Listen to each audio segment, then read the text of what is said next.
இடத்துல எரேமியாவுக்கு கர்த்தர் ஒரு வார்த்தை கொடுப்பார்.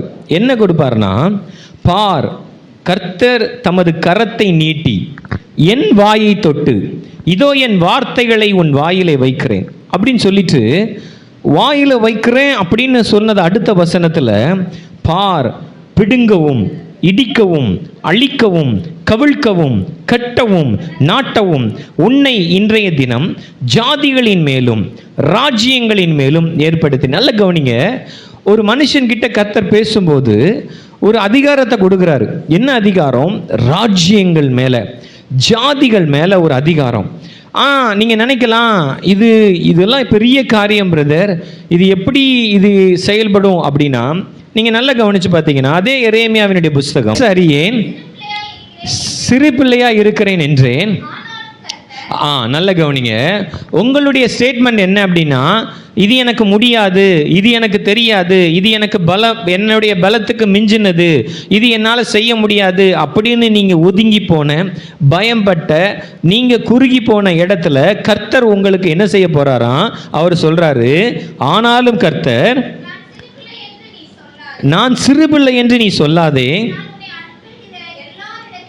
நீ எல்லா இடத்திலும் நீ போய் நான் உனக்கு கட்டளையிடுகிறவைகளை எல்லாம் நீ பேசுவாயாக. நீ அவர்களுக்கு பயப்பட வேண்டாம், உன்னை காக்கும்படிக்கு நான் உன்னோட இருக்கிறேன். நல்ல கைகளை தட்டி கர்த்தரை மகிமைப்படுத்துங்க. ஆண்டவர் இந்த வேலையில சொல்றாரு, நீ 2024 வருஷம் வரையிலும் மனுஷங்களை பார்த்து பயந்த, பிசாசின் வல்லமைகளை பார்த்து பயந்த, சூழ்நிலைகளை பார்த்து பயந்த, சில பிரச்சனைகளை ஃபேஸ் பண்ண முடியாமல் பயந்த, இங்கே போனால் ஏதாவது பேசிடுவாங்களோ, இந்த சொந்தக்காரங்களுக்கு மத்தியில் என்ன ஏதாவது சொல்லிடுவாங்களோ, இந்த மனுஷங்களை பார்த்தா என்னை ஏதாவது சொல்லிடுவாங்களோன்னு பயந்து பயந்து பயந்து சில பிரச்சனைகளை ஃபேஸ் பண்ண முடியாமல் ஒதுங்கி ஒதுங்கி ஒதுங்கி போன உனக்கு கர்த்தர் இந்த வேளையில் அந்த இடத்துல இருந்து வாக்கு பண்ணுகிறார், நீ அவர்களுக்கு பயப்பட வேண்டாம். நல்ல கைகளை தட்டி கர்த்தரை மகிமைப்படுத்துங்க. ஆண்டவர் இந்த இடத்துல உங்க மேல ஒரு அத்தாரிட்டியை வைக்க போறாரு, ஒரு அதிகாரத்தை கொடுக்க போறாரு. என்னன்னா, எரேமியா சொல்றாரு, நான் பேச அறியேன். நல்ல கவனிங்க, எரேமியாவினுடைய ஸ்டேட்மெண்ட் என்ன? ஆண்டவர், எனக்கு பேச தெரியாது. ரெண்டாவது, நான் ரொம்ப சின்ன பிள்ளை அப்படின்னு சொல்லும்போது ஆண்டவர் பார்த்தாரு, எரேமியா, உனக்கு நீ பேச தெரியலன்னு தானே சொல்ற, நீ பேசுறதுக்கு நான் பலன் கொடுப்பேன். அதனால தான் கர்த்தர் தமது கரத்தை நீட்டி, நல்ல கவனிங்க, எரேமியாவினுடைய தலையை பிளஸ் பண்ணல, எந்த பிளஸ் பண்றாரு? தமது என் வாயை தொட்டு வார்த்தைகளை அருளினார். ரெண்டு பதம் நல்ல கவனிங்க. எரேமியா சொன்னாரு, நான் பேச தெரியாது. நீ பேச தெரியாதுன்னு தானே சொல்ற, நான் வாயை தொடுறேன். நீ சிறு பிள்ளைன்னு தானே சொல்ற, நான் வார்த்தையை உன் வாயில வைக்கிறேன். நல்ல கைகளை தட்டி கர்த்தரை மகிமைப்படுத்தி. இந்த வருஷத்துல நீங்க அதை ருசிக்க போறீங்க. எப்படி தெரியுமா? இதுவரையிலும் மனுஷங்களுக்கு ஒரு ட்ரெண்ட் இருக்கும். எப்படி தெரியுமா? சில காரியங்களை உங்களுக்கு முன்னாடி வச்சு பயமுறுத்துவாங்க, சில பிரச்சனைகளை உங்களுக்கு முன்னாடி வச்சு பயமுறுத்துவாங்க. இந்த பயம் உங்களை 2024 வருஷத்து வரைக்கும் பின்தொடர்ந்து வந்தது. எனக்கு இன்னைக்கு காலையில் தான் ஆண்டவர் சொன்னார், என் பிள்ளைகள்கிட்ட இருந்து முதல்ல நான் எடுக்க போறது பயம். நல்ல கைகளை தட்டி கர்த்தரை மகிமைப்படுத்துங்க. பயந்து பயந்து பயந்து பயந்து பயந்து சூழ்நிலையை பார்த்து, மனுஷங்களை பார்த்து, பிசாசை பார்த்து, ஏதாவது நடந்துருமோ, ஏதாவது செஞ்சிருவாங்களோ, ஏதாவது எனக்கு பண்ணிடுவாங்களோ, என் பிள்ளைகளை அப்படி பண்ணிடுவாங்களோ, என் குடும்பத்தை அப்படி ஆயிருமோ, இந்த தாட்டில் உங்களை பயமுறுத்தி பயமுறுத்தி பயமுறுத்தி கொண்டு போன எல்லா சூழ்நிலைகள் அப்படிதான் இருக்கும். பட் ஆனா அது உங்களை ஃபேஸ் பண்ண முடியாத ஒரு அத்தாரிட்டி உங்ககிட்ட இருக்கும். நல்ல கைகளை தட்டி அப்படியே 2 நிமிஷம் ஜெபிங்க. ஆண்டவரே, இந்த கிருபையை, நீங்க இந்த வார்த்தையை என்கிட்ட சும்மா சொல்லல, நான் அவங்க ஃபீல் பண்றேன். நான் உங்களுக்கு என்ன தெரியுமா, சில மனுஷங்களை பார்த்து உங்களுக்கு பயம் இருக்குது உண்மைதான், சில சூழ்நிலைகளை பார்த்து நீங்க பயப்படுறது உண்மை. அந்த இடத்துக்கு போனால் என்ன நடக்கும்? அந்த மனுஷங்கள்ட்ட பேசினா என்ன நடக்கும், இந்த சூழ்நிலை வந்தால் என்ன நடக்கும், இந்த பணம் இல்லைன்னா என்ன நடக்கும், இந்த மாதிரி என் பிள்ளைகளுக்கு நடந்துச்சுன்னா என்ன நடக்கும், இப்படி வரிசையாக உங்களை பயத்தினால அரெஸ்ட் பண்ணி வச்சிருக்கிற எல்லா சத்ருவினுடைய வல்லமைகளுக்கு மீறி உங்க கிட்ட இருந்து வார்த்தை வெளிப்பட போகிறது. ஆண்டவர் இந்த வேளையில் இந்த எரேமியாவினுடைய அத்தாரிட்டியை உங்க மேல கர்த்தர் வைக்க விரும்புகிறார். எப்படி தெரியுமா, நீ பேசுனா கர்த்தர் கிரியை செய்ய போறாரு. நல்ல காய்களை தட்டி ஆவியில இது எப்படியோ ஏதோ ஒரு வார்த்தை, எமோஷனல் ஸ்பீச்சோ இல்ல உங்களை நான் என்கரேஜ் பண்றதுக்காக சொல்ற வார்த்தைகள் இல்லைங்க. இந்த அத்தாரிட்டி உங்கள்கிட்ட வந்துருச்சுன்னு வச்சுக்கோங்களேன், நான் உங்களுக்கு சொல்றேன், ஒரு பலவீனமா நீங்க உங்க மேல கை வச்சு ஜெபிக்கும் போதே அது ஹீல் ஆகும். அதுதான் விஷயம். உங்களுக்கு ஒரு பிரச்சனையா, அந்த பிரச்சனைகளை டீல் பண்ற விதம் மாறும். கர்த்தர் தமது கரத்தை நீட்டி என் வாயை தொட்டு என் வார்த்தைகளை உன் வாயிலே வைக்கிறேன். இப்போ இது வரைக்கும் 2024 வரைக்கும் பயத்தின் வார்த்தைகள், சோர்வின் வார்த்தைகள், புலம்பலின் வார்த்தைகள் நிறைய பேசிட்டீங்க. ஆனால் இந்த வருஷத்தில் கர்த்தர் தருகிற வார்த்தைகளை பேச போறீங்க. கர்த்தர் அருளுகிற வசனத்தை பேச போறீங்க. கர்த்தர் தருகிற பலத்தில் பேச போறீங்க. உங்களுடைய பலத்துக்கு அது மிஞ்சினதா கூட இருக்கலாம், நீங்க அது மிஞ்சினதா கூட யோசிக்கலாம். ஆனா ஆண்டவர் எரேமியா பார்த்து சொன்னார், நீ சின்ன பிள்ளை கிடையாது, நீ பேச போறது ராஜாக்கள் கூட. நான் இந்த வேலையில தீர்க்க தரிசனமா சொல்றேன். நீங்க நினைக்கிறீங்க ஏதோ ஒரு லிமிட்ல எனக்கு இவ்வளவுதான் அபிஷேகம், எனக்கு இவ்வளவுதான் கிருபை, எனக்கு இவ்வளவுதான் ஊழியம், என்னால இவ்வளவுதான் முடியும். ஒரு லிமிட்டேஷன் உங்களுக்கு கொடுத்து உங்களை நீங்களே குற்றப்படுத்திட்டு உங்களை நீங்களே பயந்துட்டு உங்களை பயமுறுத்துகிற காரியங்களை பத்தி ஒடுங்கி போயிருந்த எல்லா சூழ்நிலைகளையும் கர்த்தர் மாற்றும்படி ஒரு தெய்வீக அதிகாரத்தை உங்க மேல வைக்க போகிறார். நல்ல ஆழத்தில், உள்ளத்தின் ஆழத்தில் இருந்து கர்த்தரை ஸ்தோத்திரம் பண்ணுங்க. ஆண்டவரே, இந்த கிருபை எனக்கு வேணும்பா, இந்த அபிஷேகம் எனக்கு வேணும், இந்த ஆவியானவருடைய வல்லமை எனக்கு வேணும், இந்த அத்தாரிட்டி எனக்கு வேணும். நான் இந்த நேரத்தில் ஜெபிக்கும் போது எனக்கு ஆண்டவர் அருமையா சொன்னார், நீ அவர்களுக்கு பிளஸ்ஸிங்கா இருக்கிறது ஒரு விதம், அவர்களையே பிளஸ்ஸிங்கா மாத்துறது இன்னொரு விதம். நல்ல கைகளை தட்டி நான் மறுபடியும் சொல்றேன், அதாவது நான் உங்க மேல கரத்தை வச்சு ஜெபிக்கிறது ஒரு விதம். ஆனா இந்த நாட்கள்ல நீங்க கரத்தை வைக்கும் போது அற்புதங்கள் நடக்கணும். நீங்க சில பேர் அப்படி யோசிக்கிறீங்க, இது எனக்கு சம்பந்தமே இல்லாத போர்ஷன். ஆனா ஆண்டவர் சும்மா அந்த இடத்துல ஏதோ ஒரு காரியத்தை பேச மாட்டார், சும்மா அந்த வார்த்தைகளை கொடுக்க மாட்டார். எரேமியா பயந்தது நிஜம், எரேமியா சொன்னது நிஜம். ஆனா எரேமியோடைய வாயில கர்த்தர் வார்த்தையை வைத்தார். அந்த வார்த்தை பயங்கரமானது. நீங்கள் சொல்லலாம், இதெல்லாம் சரிதான் பிரதர், பிரச்சனை வராதா?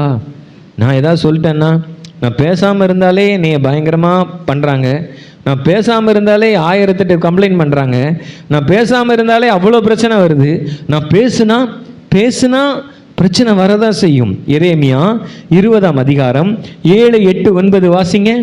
எரேமியா 20, 7, 8, 9. கர்த்தாவே, என்னை இணங்க பண்ணினீர், நான் இணங்கினேன், நீ பலத்தவராய் இருந்து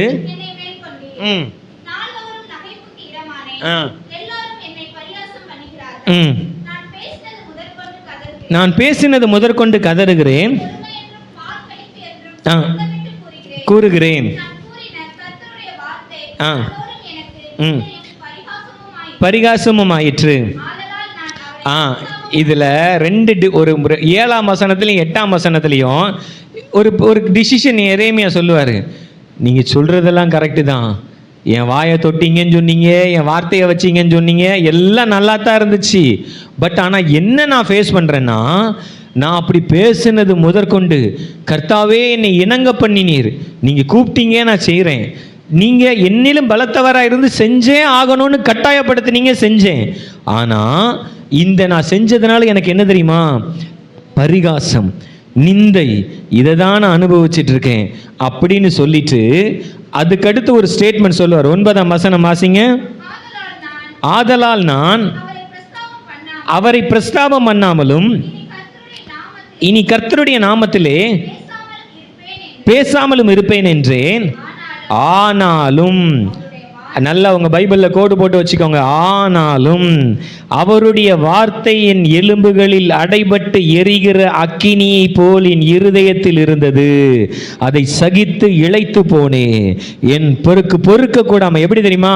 சில காரியங்கள் கர்த்தர் உங்களை செய்ய சொல்லும் போது, சில காரியங்களை கர்த்தர் உங்களை வச்சு பேசும்போது, சில நேரங்களில் கர்த்தருக்காக நீங்க நிற்கும் போது, நீங்க சொன்னீங்க இதுவரையிலும் நீ ரைட்டு தான் பிரதர், நான் கர்த்தருக்காக தான் இருக்கிறேன், கர்த்தருக்காக பொறுமையா இருந்தேன், கர்த்தருக்காக பேசினேன், கர்த்தருக்காக செஞ்சேன். ஆனா நான் அனுபவிச்சதெல்லாம் நிந்தை, பரிகாசம், இலக்கரிப்பு, எனக்கு பின்தொடர்ந்து வந்ததெல்லாம் அவமானம், வெட்கம். என்னை பத்தி ஒரு கூட்டம் ஜனம் பேசுது, ஒரு கூட்டம் ஜனம் என்னை பரிகாசமா பார்க்குது. அதனால நான் என்ன செய்யன்னு கலங்கி எரேமியா நின்ன போது, எரேமியாவுக்கு ஒன்று இருந்துச்சு. ஆனாலும் அவருடைய வார்த்தை எரேமியாவுக்கு இருந்தது போல ஆண்டவர் இந்த வேலையில் இந்த மெசேஜ் முடியும் போது உங்களுக்கு புரியும். இப்போ நீங்க சொல்லுவீங்க, நான் எவ்வளவோ கர்த்தருக்காக நின்னுட்டேன், எவ்வளவோ கர்த்தருக்காக பேசியிருக்கேன், எவ்வளவோ கர்த்தருக்காக வாழ்ந்திருக்கிறேன், ஆனா எனக்கு நிந்தை, எனக்கு பரிகாசம், எனக்கு அவமானம். ஆண்டவர் இந்த வேலையில வந்து சொல்றாரு, இந்த 2025 நீ 2024 வரைக்கும் நீ அனுபவிச்ச, ஆனா நான் இப்போ உனக்கு சொல்றேன், என் வார்த்தையை உன் இருதயத்தில் நெருப்ப மாதிரி வைக்க போறேன், என் வார்த்தையை என் இருதயத்தில் நெருப்ப மாதிரி கொளுத்த போறேன். அது எப்படி தெரியுமா செய்யும்? உன்னை ஆசீர்வதிக்கிற ஆசீர்வாதம், உன்னை பலப்படுத்துகிற வார்த்தையாய், உன்னை மெருகேற்றுகிற வார்த்தையாய், உனக்காக யுத்தம் பண்ணுகிற வார்த்தையாய். அதாவது நீங்களாம் சில நேரத்தில் சோர்ந்து போயிடுறோம். எப்படி தெரியுமா? சில நேரத்தில் நம்மளுக்கே டயர்ட் ஆயிடுது. என்ன ஜெபம் பண்ணி என்ன செய்ய? இப்படி தானே பிரச்சனை இருக்கு, இப்படி தானே போராட்டம் இருக்கு. நல்ல கவனிங்க, இது மனுஷங்களுடைய இயல்பு. நம்ம பைபிள் வாசிச்சு ஜெபிச்சு எப்படியாவது கர்த்தருக்காக வாழணும்னு நினைக்கும் போது ஒரு பெரிய யுத்தம் நம்மளை வந்து சந்திக்கும். அதில் நம்ம இருக்கிற பக்தியும் நம்மளை விட்டு போயிடும். ஆனால் ஆண்டவர் இந்த வேலையில சொல்றாரு, நீ அப்படி சோர்ந்து போய் என்ன வாழ்க்கை, என்ன ஜெபம், என்ன வேத வாசிச்சு என்ன செய்ய, கர்த்தருக்காக வாழ்ந்து என்ன செய்ய? அவங்கெல்லாம் நல்லா இருக்கிறாங்க, எனக்கு மட்டும் ஏன் இப்படி? அவங்க கொடுமை செய்கிறவங்கெல்லாம் நல்லா தான் வாழ்கிறாங்க, எனக்கு மட்டும் ஏன் இப்படி? எதை இல்லை இருக்கிறது தப்பெல்லாம் மொத்தமாக பண்ணிக்கிட்டு இருக்க, அவங்கெல்லாம் நல்லா தான் இருக்கிறாங்க, ஏன் எனக்கு இப்படி? இப்படிப்பட்ட ஒரு டிஃப்ரென்ஸை இதுவரையிலும் நீங்கள் பார்த்தீங்க.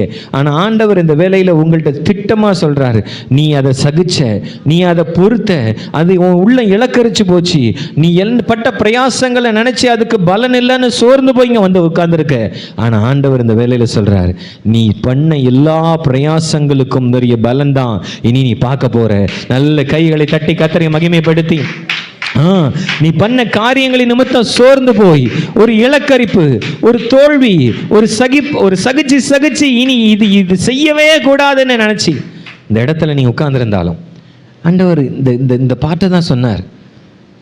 உங்களுக்கு பலத்துக்கு மிஞ்சின காரியம் உங்களோட போராடிச்சு, அதில் சோர்ந்து போயிட்டீங்க. ஆனால் கர்த்தர் உங்களை எப்படி கனப்படுத்த போகிறாருங்கிறத அவர் காமிக்க போகிறார். எரேமியாவினுடைய புஸ்தகம் 21ஆம் அதிகாரம் 1ஆம் வசனம் 2ஆம் வசனம் வாசிங்க.